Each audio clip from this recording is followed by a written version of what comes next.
Hello, everybody. It's your boy JC and Gunner. Yes, I am your boy.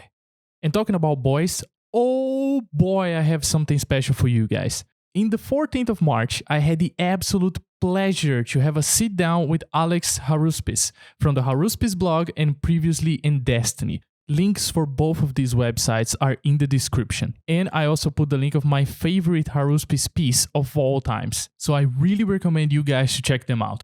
In this chat, we talked about Halo, and I basically told him my whole life story in hopes that we will become like besties for life, with friendship bracelets and the whole shebang. And I've been dying to share this talk with you all ever since. But since I recorded with him, me and my wife found out we are having a baby. We moved out to a new apartment, and I became part of the Game Press Network, the biggest and coolest Xbox-centric media outlet launching this summer. Follow the GPN on Twitter, and from there, follow us on all social media platforms. And follow me as well if you still don't. Well, without further ado, here is the first of my 3-part series with Alex Haruspis, and I hope you guys enjoy it as much as I did. Hello everybody, welcome to my channel. I'm JC Gunner, and today I have something really special for you guys. Last time I had Ian from Halo Canon to have like a discussion about Halo, and today I have like an equally illustrious guest, my man Alex Haruspis from the Haruspis blog. And like I was saying, he's like maybe the most well-spoken member of the Halo community out there. I will leave his blog on the description and you guys can all read. And if you don't speak English, we got those amazing auto translation tools on the browser, so you guys please do check it out. I always talk about lore here on the channel, bring the books and everything. This guy, he's like the living embodiment of the domain. So I will leave his link. I will leave the link also a few of like my favorite articles from him, and you guys just check it out. Alex, how are you doing? And first of all, guys, if the guys from Sacred Icon are listening to this, first, hello. Very nice to have you guys here. I just recently started to listen to your podcast. Absolutely amazing. And I'm so sorry that I unwantedly, I didn't want to, but I kind of stole your intro. I didn't know that, but great minds think alike. As we said, great minds, yeah. Or grave minds, indeed. Yeah, grave minds think the same. But Alex, how are you doing? Welcome to a Brazilian Halo YouTube channel. No, thank you very much. Pleasure to be here. Well, so let's get down to business. Before we get to the juicy details of Halo Point of Light, I want my audience to know a little bit more about you. And because I'm a fan, of course I will use this platform for you to know about me as well. Like I was telling you like a little before we started to record, the Halo community in Brazil is kind of in its infancy, and this has a lot to do with the fact that the first Xbox was not at all popular in Brazil. Not at all. People got into Xbox with the 360, and then with the 360, the whole Gears of War franchise was there for you. And on the other hand, people got to play Halo 3. They didn't really know what was going on, And so people latched on a lot to Gears of War. And with the new generation, with people getting more and more connected through social media and everything, we started to get like a more passionate community for Halo in Brazil. But we still... That's really interesting because obviously Gears of War was the start of the series there, whereas Halo 3, of course, was kind of ending the trilogy. So it makes absolute sense that maybe people weren't able to kind of latch onto that quite so much. Yes, and the things especially when we come down to Bungie's Halos, and I have a lot to go a little bit on this subject with you, but when we think about Bungie's Halos, it's kind of hard to know what's going on, between the lines. First, because first the Master Chief is a very quiet dude. Stony silence. That's pretty much it. And Brazil is a place where people love Halo Reach. Of course, the more they know about the lore, they start to have their little problems with Halo Reach. And for me as well, I I got into Halo in 2014.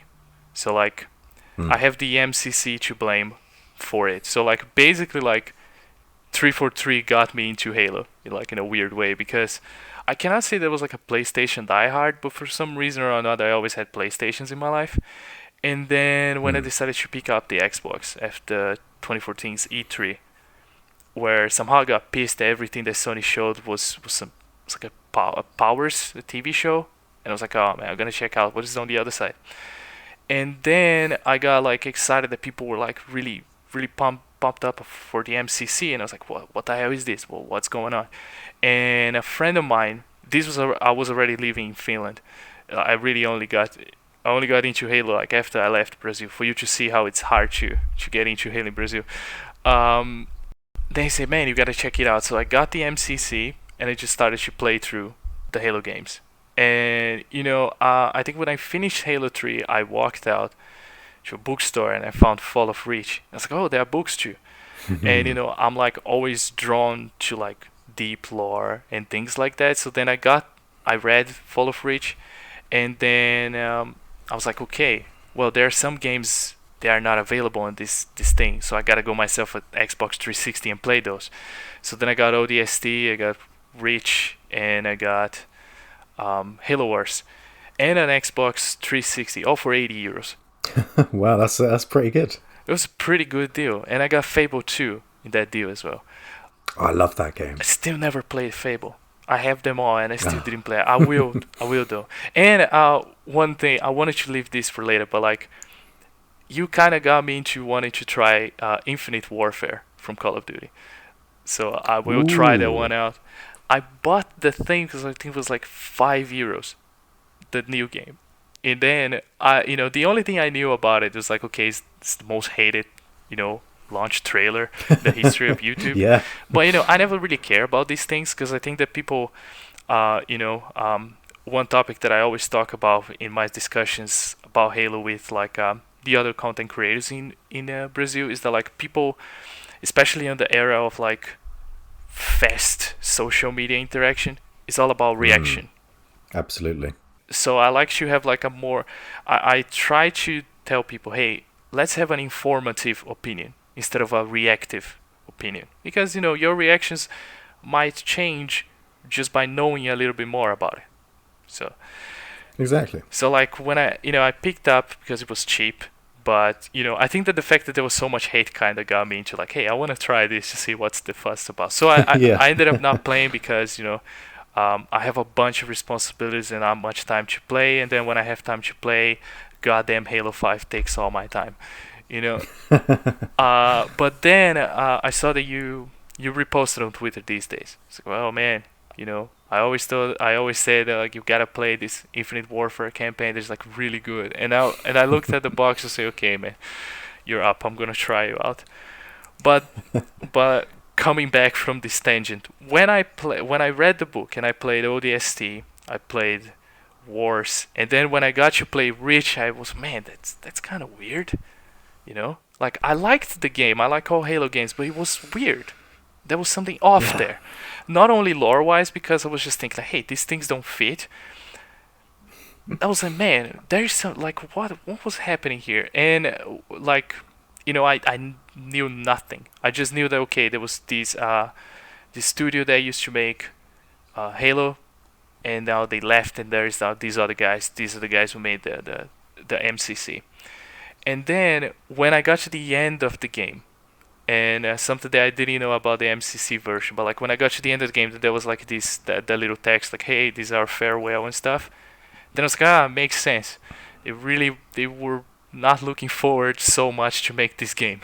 It really shows. It really shows. Like, to me at least, it shows that like Reach was kind of like, okay, you want us to make it, we're gonna make it. We gotta do it. Not that they didn't love doing it, because I think they're like, just being part of the Halo universe, you just gotta love it. But it's not the same vibe. It's not the same like. When I played ODST, and I really love ODST, even though I just read I read your article about 117 things you like about 343s, and you kind of like made fun of ODST squad saying that they are just like the guys from Firefly. And then I was just like, Yes. well, I never watched Firefly, so that's just sort of okay, for me. I really liked like the whole tone and everything from ODST. Yeah, definitely. It's good fun, isn't it? Oh, it's a great game, and I really loved like Nathan Fillion's interpretation, how he played Buck. Like I could see like beyond the jokes, there was like that overwhelming like sense of like I lost so much, and then when you read like New Blood, it's all like ties in together. That was a fantastic book. Really, just like goes deep into his character and really spells out just like exactly what it is that he's kind of been up to over the years. Exactly. And then so I really really love ODST, but then Reach was a little bit weird. But like when I played 4, I was like, oh man, because I was like, oh man, this is like what I expect, because since I don't have the nostalgia value, I played everything from like a perspective. I was already playing like newer games, and I'm not gonna look at Halo 3 like the character models and say, wow, that's just like wow, I won't do that, so when I played Halo 4, I was like, okay, this is obviously a next step, and I really really loved Halo 4, and this is like I think the first topic that I have here to talk with you is about Halo 4, because you really love the game, I was like, wow, this is great. And then I go to the internet, and then people just like trash the game. I was like, what is going on here? Why? How can you do that? Like the game is just amazing. And then I got to know the people who really hold the nostalgia. I think 343 just like ruined Halo, and I just want to leave it out there. Like I only like Halo the way I like nowadays because of like 343's work and things that I love the most, like the terminals in Halo 2 Anniversary, Halo C, Halo 4, knowing that it was their addition for the franchise. So it's just like it's like really crazy to think that people like dislike that so much. And then you were a fan of the series since 2007. You said in Sacred Icon. Yeah, I've been a fan since day one of the series. So it's been a very long time, 20 years almost. So like how can you, like, being a fan of the franchise since day one, and you get to like you see the changes that 343 made with Halo 4, with Halo 5, and how do you explain why do people hate so much? You are there since the beginning, and you could like accept those changes. Like, what do you think that goes on? Why so many people would be so like against it? Yeah, it's really difficult, isn't it? Because with any long-running franchise, and especially those that sort of change hands over the years, people get very kind of protective over the things that they like and what they don't want to change and everything. I think some people are probably a bit more open to that. I know certainly by the time that we got to Reach, I was really looking forward to Reach, but there was a time back then where the whole Spartan 3 story and everything in Ghosts of Onyx was like my favourite part of the Halo universe. I was like, I can't wait for Reach. And then it came out and I wasn't too fond of it, shall we say. So when they announced that, Halo 4 was coming from this new team with the Chief and Cortana returning, and we're going to go into the Didact and everything, I was like, this is everything that I've wanted. So on a personal level, it's kind of, these are the areas of the universe that I was really interested in that maybe some other people weren't. But for me, it just all sort of coalesced into like, it was like ticking boxes of everything that I wanted. Yeah, like when I talk with Ian, he's a fan of like the Forerunner saga and of the books, and they were like, I read Fall of Reach, and then I went straight to the Forerunner saga, and I was not that big of a reader. I think that it was like 10 years since I had read my last book when I read those, and it was really hard for me to follow. Imagine. Really hard, really, really hard for me to follow. I had to I think I have to reread them, especially now after everything that came with Point of Light. But paying attention how like you described it, how he described it, and the payoffs that we see in in Point of Light, it really shows how like a great piece those three books were, and what they mean to the universe as a whole. Absolutely. I mean, you look at Halo Infinite, and we're heading to Installation 07, Zeta Halo, which is a setting established in the second book, in those books. So you can really see over the last 10 years the kind of the legacy that they've left in the series and the doors that they've opened. Yeah, I mean, I'm like a huge fan of how the Forerunners are. I think I didn't know until last year that there was a time that the Forerunners were almost just old as humans, and that will be like a murder. It's like you're murdering a great like storyline if you would do that. So I'm really glad about like how 343 just took their chances. And I was I want to ask you this. This was I would about you. I have a list of things that I thought it would be really cool to ask you about, and like all good lists, I already just jumped some things, and then I would just go back to them later.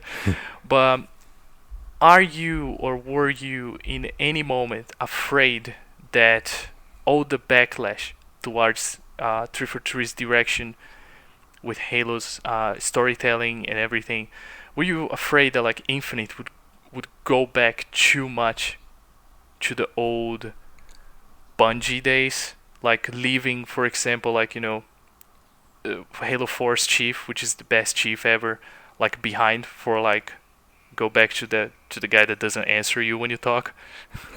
Were you afraid Infinite will go to that route?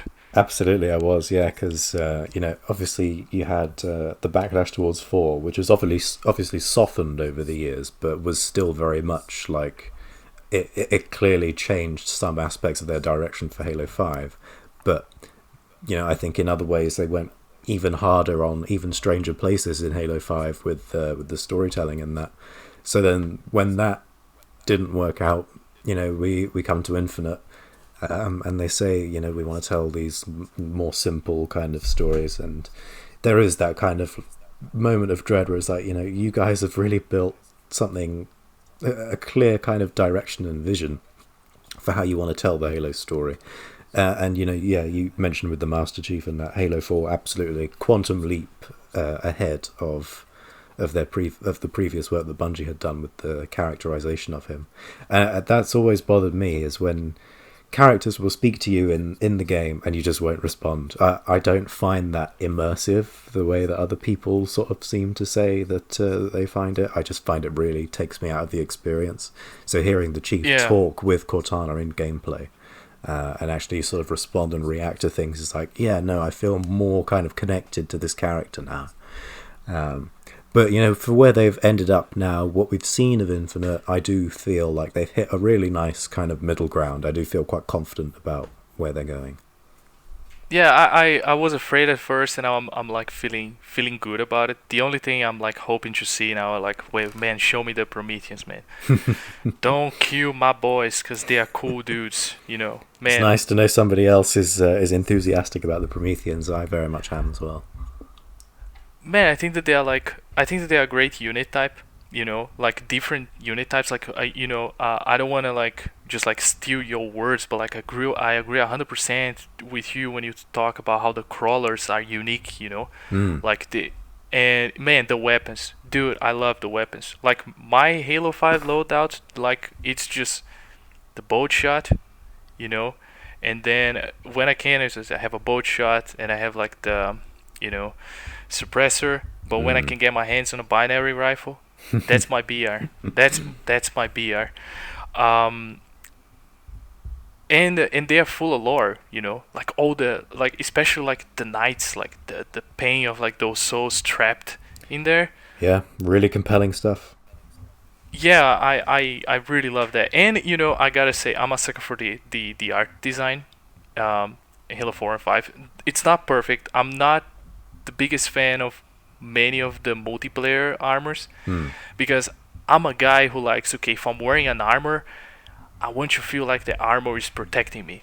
And some of and some of the multiplayer like armor pieces in Halo 5, they are just all tech suit, and I have like a little backpack in my Yeah, it's like a back, vest, isn't it? Like a metal kind of vest. Exactly. Yeah, I think on my Halo 5 Spartan I use Atlas, yeah, Oh, yeah. Atlas armor with a huge backpack in the back. But I think it's like, it feels bulky. I like it, and I really like the art style. So at first, I gotta be honest here, and hopefully people will like me. At first, I did not like the infinite armor. I was like, man, where's my Halo 4 armor? Best armor for Chief. Yeah, I was the same. I was very much the same. But then, with time, I think like rewatching Discover Hope, I was like, okay, this is like a good mishmash of what we see in Legends, what we see. I think a little bit even like the Forward Unto Dawn. Very much so, yeah. What?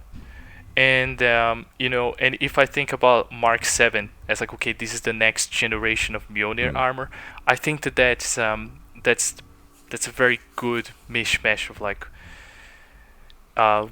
getting back those extra layers of protection of older armors, but still like looking forward, not just like, hey, let me do a Halo 3 armor, or let me go like Mark 5B, armor. Talking about Mark 5B, I only read Ghost of Onyx later, after I had finished Halo Reach. But when I read that, I was like, man, why? Where's my SPI, man? Where is my SPI? Yeah, I read Ghost of Onyx when it came out in 2006, and I am still waiting for SPI armor to come to the game. Yeah, like, man, and it will be such a good opportunity, because like the whole way of like how Spartan trees are portrayed in the book, like you get like Spartan shoes, they're like the heroes of mankind. They're like the best of the best of the best that you can aspire to. While like the Spartan trees are like, hey, you were made to die, you were made. We bought like a 500 of you to throw you here, and then just die, and that's okay. And then we just get some more orphans, and we make more. So like that's like I feel like it's like a darker. Very much so. It's a hell of a 12th birthday that those kids have got. So like I would have loved to see that kind of Spartan tree being portrayed in Reach. Sometimes I don't even know if like, because I seen some documentaries and interviews and stuff, people talking about how like how Bungie's relationship with Microsoft during the production of the Halo games was always so tiring, that they were always like fighting back and forth. Yeah. And I won't say that the guys from Bungie are wrong. It was a different Microsoft back then, a different way of looking at how important it is to give freedom to the developers and everything. Sometimes I wonder if like some of the decisions that Bungie made in the later games was kind of like, an FU to Microsoft, like, okay, solve that one now. It certainly feels like that, doesn't it? It does. For me, I don't know how long in the production of Halo 3 they knew that it was, okay, this is the end. We don't want you to do this anymore. Microsoft comes to them and says, no, you're going to do one more. I don't know how far it is, because I feel like, man, they killed Johnson just to say, no, this guy you won't have. It's like, man, the last minute you lose Avery Johnson. It's like, no, man. Leave him be, man. It's interesting because at the time, going into Halo 3 and that, they eventually came with the deal that they would do 3 sort of final projects for Microsoft. Would be Halo 3, Peter Jackson's Halo Chronicles, which of course got cancelled, and then Halo 4.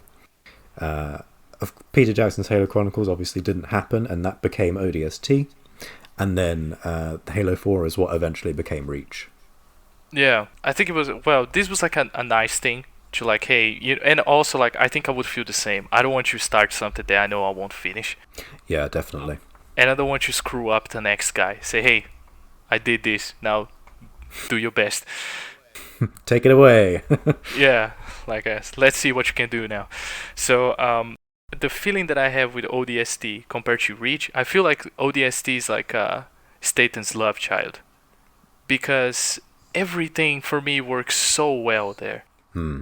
Like Buck's arc, and the other guys, I can feel the tiredness, like though he's only joking because like in Portuguese we have this saying. I don't know if they do in Portugal, but at least we have in Brazil, that we say like we laugh so we don't cry. It's very common. Yes. And I feel like this is him throughout most of, like, since the very first line when like Veronica say, "Oh, are these guys new?" And then it's go, "Well, are they replacements?" And then it's just like, "Well, at this point of the war, who isn't?" Mm. And then that being further explored in the book, that I feel so much love in that game, something that I don't necessarily feel with Reach. And but I don't, I still greatly enjoy Halo Reach for what it does right. I love all Halo games, some more than others, but they all come from a place of love. So I have a now personal question for you. I saw the answer for this on Twitter, but since there's a bunch of people from the Brazilian community they still don't know you, tell me your favorite books from Halo. My favorite books, gosh. So yeah, I can easily just sort of jump in and say, yep, the Forerunner saga, and I count them all as one. So Cryptum, Primordium, Silentium. When those came out back in 2011, when Cryptum first released, that was everything that I had wanted the series to do. Plus some surprises that I hadn't expected and anticipated. From the moment I set foot on Installation 04 and Halo 1, immediately seeing, the Halo ring sort of curve across your horizon over your head, I just thought, who built this? I want to know all about them. I really want to sort of dig into that whole story. And then, of course, you uncover about the flood and everything. So going into that aspect of the narrative with Greg Bear's Forerunner saga was absolutely my favourite thing ever, and it still very much is. So as far as the books go, that I don't think that will ever change. Well, also knowing how much you love those, it's easy to understand why you got so attached to Ryan Forge saga. Yes. And man, what a twist! When I first read Into the Fire, I was like, "Oh, that's cool. This is probably gonna tie with Halo Wars. That's just cool. I want I want Ryan to find the Spirit of Fire." I could never expect that when we get to Renegades that it will turn into this like, whoa, this is big, this is like, when you read like in the very end of the book when like Spark is talking with the librarian, and she's like, "Hey, you want to come with me to, I will bring this body here with the rest to the Absolute Record." And maybe it just go Bastion, and I was like, "Oh no, you didn't!" What? And just like, "I want to come." And it's like, nah, see you later. It's like, "No, man, go. They can, the guys can fend for themselves. Just go." And what's up with the librarian just giving keys away? Gave a key to Halsey and then gives keys to Spark. Yeah, she's really, really into just sort of like, all right, here you go. Have fun with this little toy and see what you do with it. Yeah, last week I was in the grocery store. She's just like, "Hey, there's a key for you." I was like, "Man, I don't have time." "No, you will find time." Just keys to everybody. And it's interesting to see. I didn't know if I imagined at first that like Forerunners would like lock things with like physical keys. That would be something different. But it works. But I have a question here for you. Well, I have many, but we had the deaths of like some like very very like loved characters, at least loved by me, like John Forge. Think about, I came from PlayStation, and then I see like, man, I know that voice. That's Nathan Drake's voice, and But I think, call it bias or whatever, think that John Forge is like bigger badass than Drake. So John Forge, we got Johnson, Jacob Keyes, these like, they are very loved characters that died in Halo, unfortunately. Do you think somebody will die in Infinite? Well, that's a good question. I think out of the sort of the main cast that we're looking at, Chief and the pilot, will Chief be able to save the pilot? Will he be able to protect him? The way that, he sort of sees himself as having failed Cortana because he wasn't able to protect her. He wasn't able to save her at the end of Halo 4. I think that adds a really interesting dynamic to his characterization in Infinite. Is how is he going to sort of react to this kind of wild card person that he's with? So I couldn't say whether they'll kill him off or not, but it's definitely going to be something that is at the forefront of our minds when we play the game. Between my subscribers, between the people who are active in the Brazilian Halo community, there is I don't particularly share this feeling, but there's a bunch of people who think that House may sacrifice herself in Infinite. I don't think that I think that there will be too much logistics to do that, seeing that she's not anywhere near anybody from what we saw. She is too interesting. She's too interesting to kill off. I think that's the thing with her character. And I think that there's just so much more to explore with her. Absolutely. I think we started to explore her more in when with Halo 4, with Spartan Ops and the whole thing, So I think that I personally don't think anybody will die in Infinite. There's I heard things about Spartan Locke is dead, and I don't think he is. He shouldn't be, at least. Yeah, I don't either. Yeah. He shouldn't be. I think that maybe he's I hope to see that dude. What is his name? Hyperius in a DLC. I think it will be the perfect expansion for Halo Infinite, because I think that the structure that they are putting with the Banished is like the kind of classic structure. We kind of got Aatrox on the top. He's like the biggest baddest guy on the Banished, which is not that doesn't seem to be a big of a deal because he couldn't defeat the Spirit of Fire. That has 3 Spartans, 15 dudes, and no sleep space drive, which I think this aspect that I think that Shadows of Riches reinforced that the Banished, they're smart guys, but they are they are beneath the UNSC in terms of sheer power. I think in Shadows of Reach when hey, we how's it telling, hey Lasky, we gotta just blow these dudes up. No, we can't because the Guardian will appear and then we gotta bail. And just show that they had the power to just blow Escherum's ship, everybody that was in Reach, if they wanted to. Yeah. So I really like the fact that we are not coming back to fighting this enemy that is way too powerful. Absolutely. I think that solves a really big problem that Halo 5 kind of introduced to the universe with the Created and the Guardians. That's what the Banished really bring, is everyone in the Halo universe, and this goes back to what we were talking about with ODST with Buck, right? Everyone's tired. Everyone's been fighting for so long. And then you've got this other faction, the Banished, coming in, and they're ready to fight. They couldn't be more excited that everyone is they're just oh, we don't want to fight. And they're just oh, right, but we're coming in and we're going to do our own thing. Yeah. I really like Isabel's speech. I think I already forgot what I was going to, but but this is interesting.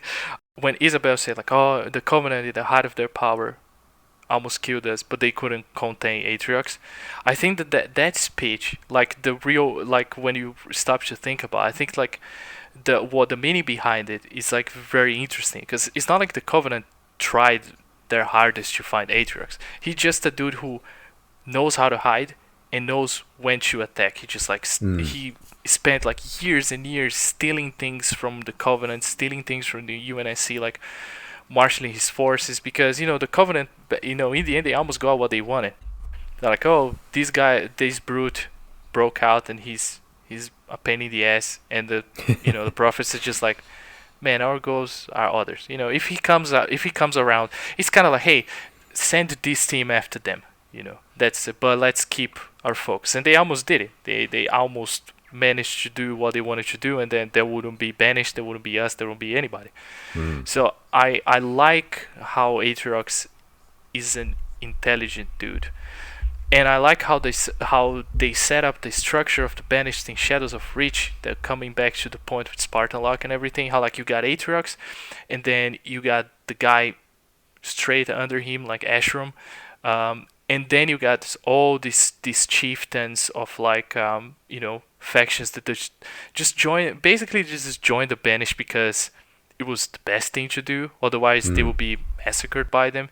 Like I love how they showed in Shadows of Reach how like the dudes they are like they only do what Aatrox says if Aatrox is looking. They had like a goal, and then they found some land that they wanted, so they just screw the goal. Like, where's Aatrox anyway? Where's Ashram? He's not here, so let's do our own thing. And everybody had ulterior motives, and so I think that was like really cool, and that builds the structure that like during these 10 years, if Aatrox is the guy that we're gonna face in the end of the Infinite's like a story arc, the next 10 years, which I think that they might be like fooling us. I think it may be something really big, and the banish is just like the front of it. That would be cool too. But it builds this idea that we can have like games or DLCs where you go to fight this specific chieftain, and you go a little bit more on what he's about and that specific chieftain. And maybe you get like the Mega Bloks guy, like what's his name again, Hyperius, and you get a story where like maybe he had a fight with Fartim Osiris, beat the crap out of them, took Locke's helmet as a trophy, like pretty much the way the Aatrox take Douglas' helmet, and then gives already like the reason why they would move on from Gen 2 to the latest armor. And then you have like a vendetta thing, like Locke got beaten up, and then he's like, okay, I'm gonna get you, dude. It's not gonna be like that, because I think Locke is such a great character, and I love him. And I want you to elaborate on that. Like, what do you like about Spartan Locke? Why people should give him a second chance? Yeah, I mean, going back to Halo Nightfall, which is of course quite controversial in the community, I really love that story because, and it took me a little while to love it because at first, I went into it with all the expectations of like, this is a Ridley Scott Halo thing. Obviously, the Flood should be involved. We go back to the Halo ring and Halo 1. And all that, but it's not really interested in telling that story. It's interested in doing something very different, and that's absolutely fine. I think that's it's no crime to avoid doing what people expect you to do. That's just rule one of storytelling. Locke is somebody who I really look at as kind of the best of humanity in a lot of ways. In terms of sort of what he represents, he's this sort of diplomatic figure who really knows how to work with people to get what he wants. He sort of plays by their rules, but he still gets what he's looking for. We see that in Halo 5 with like Governor Sloan and the Arbiter and everything. I just think it adds a really interesting dynamic because in the Halo universe, we see a lot of, very shady kind of characters, shady moral characters, like Halsey, obviously, for example. And we don't always necessarily see a character who represents our best. We get obviously the Chief, we've got Lasky, but I think they do that in very sort of different ways. There's a very different kind of heroism that they're showing with them, which is more to do with the sort of gung-ho sort of military sort of side of things. Whereas with Locke, I really like how he's able to talk his way around a problem. Which we see a lot of in Halo Nightfall to sort of get everyone on side. But of course things fall apart and he has to kind of react to that as he's pushed to his very limit to stay true to the sort of morality code that he holds, the sort of the innate goodness that he has, and he doesn't give in to that kind of cynicism. It's the same kind of question of like, Captain America, how do you do an exciting story with him? Because you're obviously not going to kill him off or anything, but you have to threaten his kind of code of honor, his code of ethics, and that's kind of the same vibe. Well, that's why Winter Soldier is great. Yeah, definitely. So that's very much the kind of vibe that I get with Locke. I just find him like, it was his first game in Halo 5, right? I mean, I wouldn't judge the Chief's entire character based on how he was in Halo 1, especially considering, what happened with 2 and 3 going from there. So I think like as a sort of first outing, I was really interested to see more of him, and I hope that we will. Well, I feel like we will. I don't know if we're going to see more of like Mike Coulter himself, because I was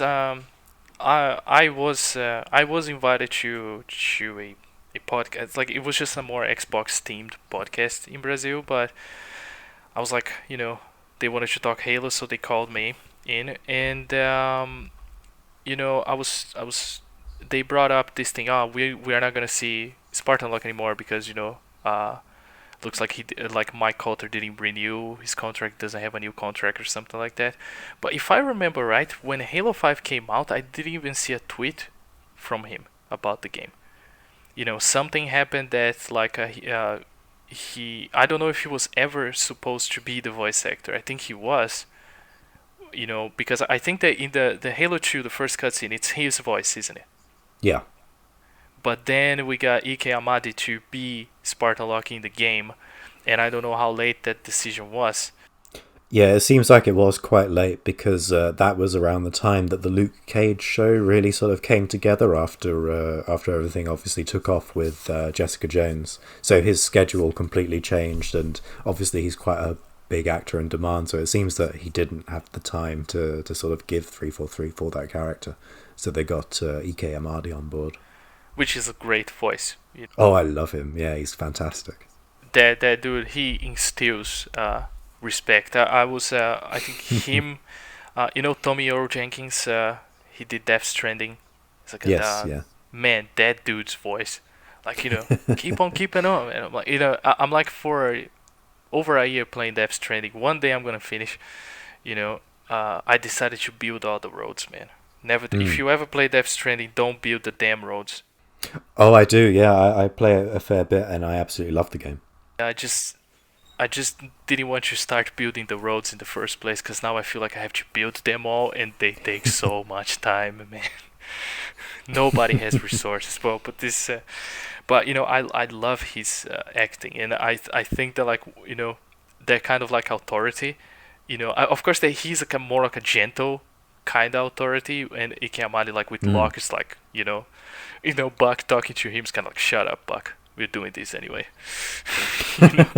But it was great. So I think that, like, Locke can totally live without Mike Coulter.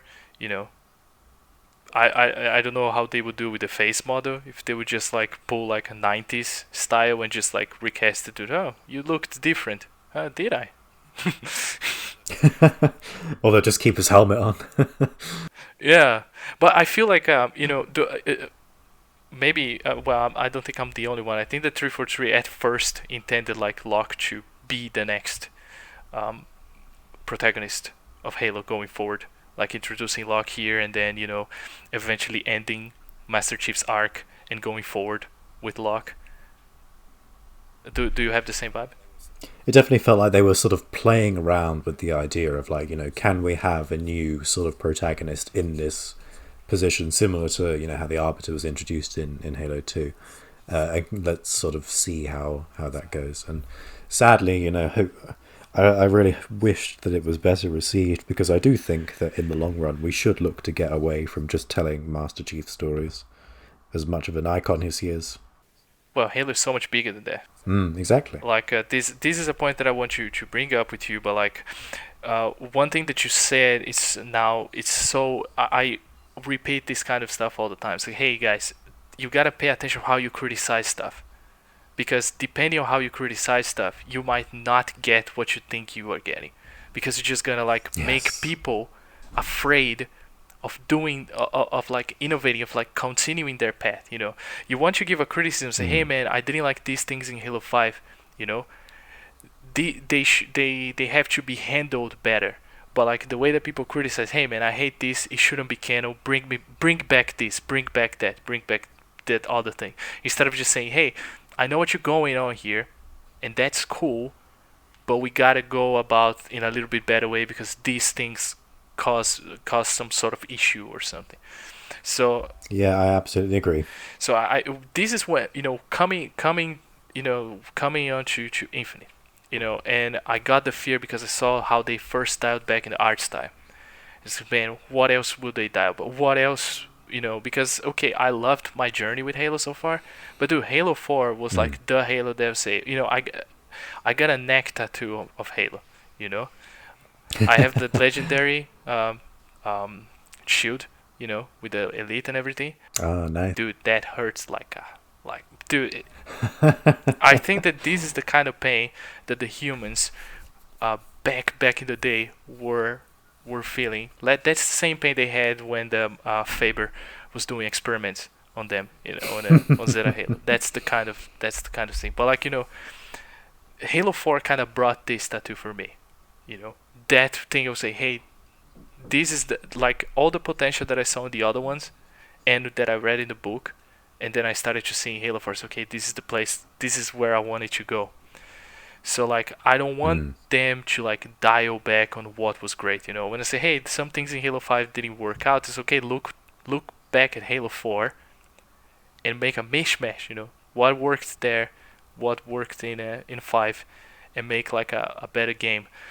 Do you think that Halo 5 was rushed in any way by like higher ups, when I mean like Microsoft? Yeah, so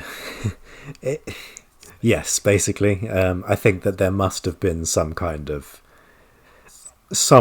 change that happened at some point, because you look at some of the things that they were saying about how, like, you know, the Halo 2 anniversary bookends are going to leave you right on the doorstep of Halo 5. You know, we're going to be starting off on Sang Helios with Osiris and the Arbiter, and then in the game itself, it's just like a pit stop on your way through the larger plot and everything. You sort of look at everything that went on, and it must be some kind of change in direction that happened, because I cannot fathom really how, you know, that was a natural sort of conclusion that they kind of came to. Yeah, and you know, like I have a theory. That is something that, like, you know, nobody will ever confirm for me, but it's okay, because like, you know, Metric did what Metric did with the Xbox One that didn't work out, and then, you know, got Satya Nadella thinking, oh man, this is a bomb. Let me sell the whole thing out because this one's not gonna make money. And then, but say, hey, let me call, you know, the whole thing, how it went, how he called Phil Spencer, hey, do you want to take over? And Phil Spencer's like, okay, I want to take over, but only if you are really serious about it. And then it feels like with the timing, they needed a win, because the way that the whole console launch happened, they needed a win, and they needed a win fast, and they desperately need a win. The revenue that Halo 5 brought in 2015, you know, it was, I feel like it was crucial for what happened with Xbox like now. The fact that, like, okay, we got this big hit, brings back the confidence of like the board, like the trust of the board to like keep going. So I feel like Halo 5 was kind of rushed. You know, I think that when we see the E3 presentation where, you know, Locke said, hey, the chief went through here, they see the weapons on Sang Helios, where he never is in the game. Yes, so I feel like, okay, you know, you playing the game, I feel like the game was supposed to be longer. Yeah, definitely, and they had to scale back. Yeah, Halo 5 story is so big that I think it should have been like two-part game. Yeah, where you play whole with the chief, you know, like we see the concept arts, you know, Poncho Chief everywhere. Was he supposed to be alone, or how was supposed to really go? You know, I think I saw Ascend Hyperion's rewrite of Halo 5 and 4. I don't know if you watched this video. It was a pretty good one. Like there are some things, you know, like in his, you know, fan rewrite, he would introduce Locke in Halo 4, which I think that, okay, let's not mess around with Halo 4. We leave the best ones the way they are. But I think that like there is a lot of good stuff in Halo 5. There's so many good things, you know, and I just feel like for some reason or another, like things fell apart. Not completely. I still like Halo 4. I say Halo 4, I mean Halo 5. Weirdly to say, but I enjoy Halo 5 more than I enjoy Reach, campaign-wise. But you know, I feel sad that some of the things definitely didn't work out, and I feel sad for the devs. You know, they got so much hate and they didn't have to. It was unwarranted. Yeah, definitely. I think if there's one sort of big takeaway from all that, it's like, how to be a good fan was the lesson to be learned from how, Halo 5 was received. Because, yeah, I absolutely vehemently disagree with a lot of some of the creative decisions that they made. But, the sort of the sheer scale of the hatred that ensued was not warranted. Yeah, I don't think. Like I got you see like from some things from a fresh point of view when I would say that I was like I was telling you, I was like a guest in another podcast, and the guy, he's just an Xbox fan. He plays like all sorts of games and everything, and he couldn't remember the names of anybody of the side teams. He didn't know the names of anybody in the blue team or the fire team Osiris, and like he couldn't care less about, hey dude, we are having the blue like for all Halo fans, like, man, blue team is on a game, what the fuck's happening? That's Linda right there, I love how you say that if Linda was awake in a Halo CE, the game would be over in 3 missions, because it kind of would, but like it was really cool to have them, and at the same time, most of the people who play the game don't know who they are and everything. I think this is something that this will segue to something that I want to ask you. How badly do you want terminals back in Halo Infinite? And I see terminals, not audio logs, but terminals. Yeah, I think that those have become an essential kind of staple to Halo over the years. With established in Halo 3 when they were in text, and it was really difficult to read them in the game because you literally got 7 seconds to read those first couple of pages before you get redirected. But then 343 was like, right, we're gonna make something of this. We're gonna do like motion comics now, and those were absolutely fantastic. The CEA terminals with Guilty Spark's backstory, Halo 2 Anniversary with Cesar Refimi and Guilty Spark, and then Halo 4, of course, condensing some of the Forerunner story around the Didactician Librarian. I just thought, this is a unique offering this series does, which just like no other series really, does with their lore. So I really, really hope that we'll see them in Infinite.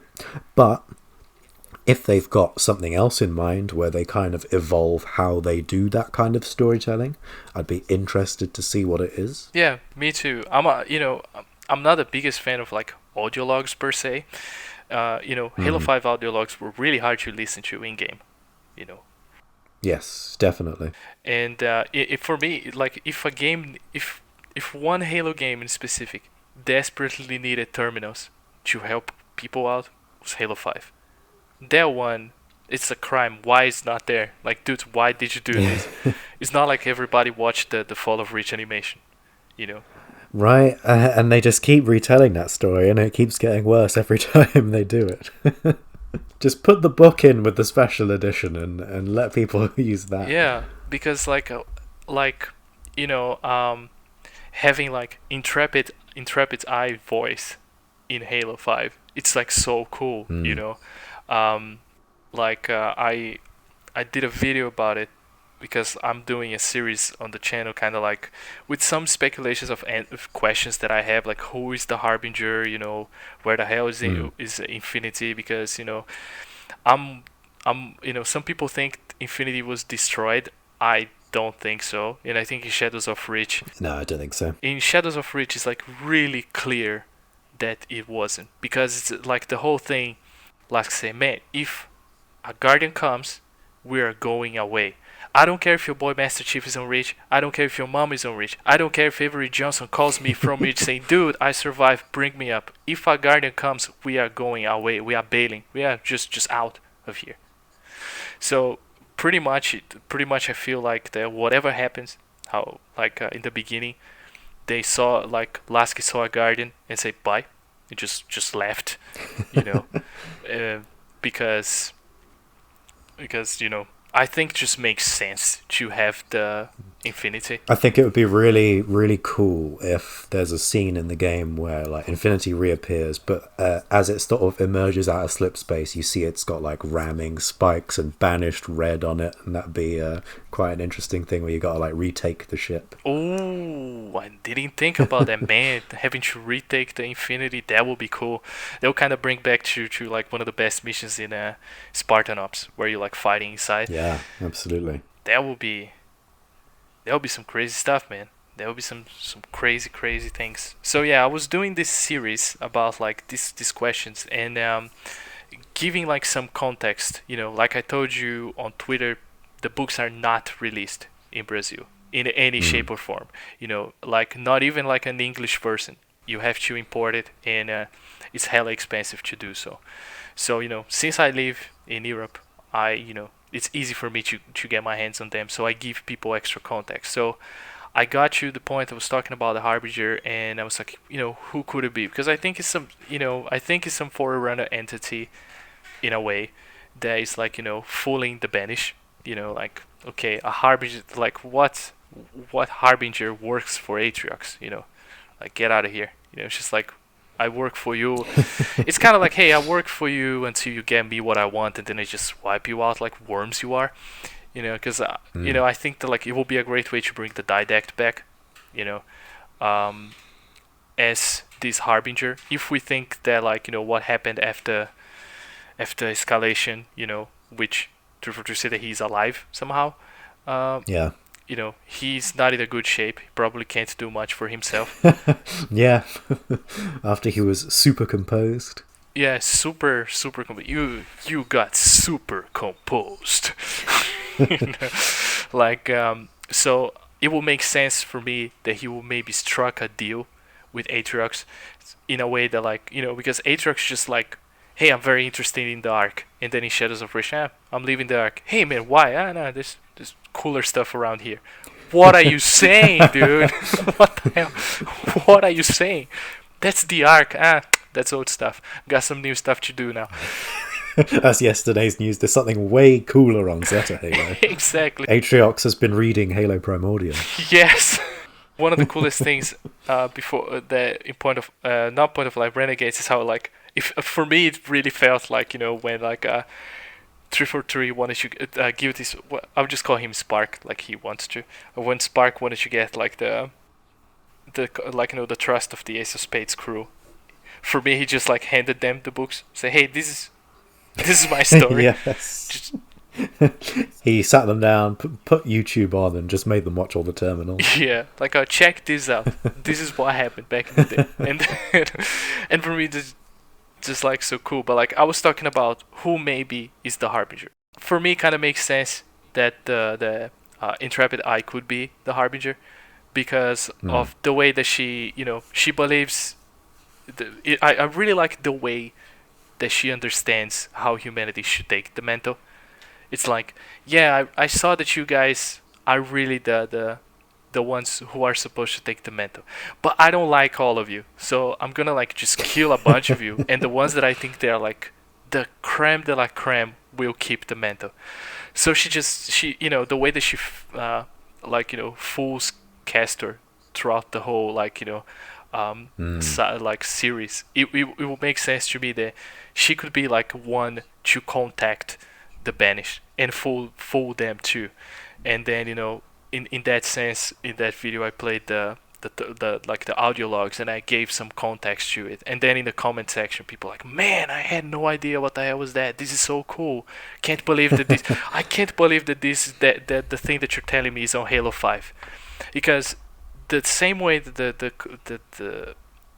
community in Brazil is in its infancy, a big part of the community, they get their information or they get their opinions about things, about what they read from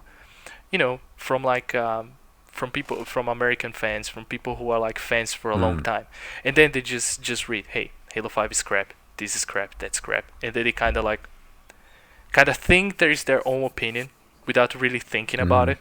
So then when you show them something cool, it's different. It's like so cool to see the reaction of like, just, man, I had no idea about this. Man, this character is so cool. Like, so it's like really cool to see people's opinion changing when they have more information. I wish like if anybody from 343 is listening, guys, the Brazilian community wants to know more. I know that I'm pretty sure the book sales, because like 343 had some attempts, man, to bring Halo books to Brazil. The Forerunner saga was translated, and Broken Circle was translated. Well, those are good ones to get translated. Yeah, But dude, they are, especially the Forerunner saga. I told you that I had a hard time because I wasn't used to reading. I can tell you that people in Brazil, they are not used to reading. And those books, they just probably just, I think that the numbers were not good. This is why Microsoft didn't further pursue to release the books in Brazil. But guys, you're like $1 trillion company. You can spare some bucks and just translate the books for the few ones that want to read them. Because when you build a community that is very informed, it's easier for 343 to do what they wanted in the beginning, that they wanted to merge more the expanded universe with the games. Man, I have a wild question for you. It's kind of wild. Maybe. I don't know. Shoot. Microsoft just bought the ZeniMax, spent all those $7.5 billion on it. I think that the next thing they should do with their billions of bucks is build 6-7 internal studios for 343 Industries. Make 343 an umbrella company for this, and start making Halo games from characters that we see in the books, like the Ferrets and Veda Lopez, the Ace of Spades crew. My favorite is the Grey Team.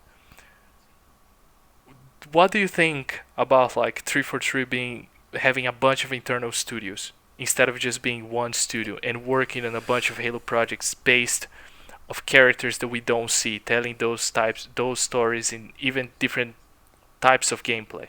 Yeah, that's really interesting because obviously they've said that Halo Infinite is their sort of primary commitment for the next 10 years, which leaves the question open of what's going to happen with spin-offs and stuff like that, because we very much expect to get those kind of additional little games. So if they were sort of to invest in a sort of consistent kind of studio resource and really expand 343 like that, I'd be all for that. That'd be great.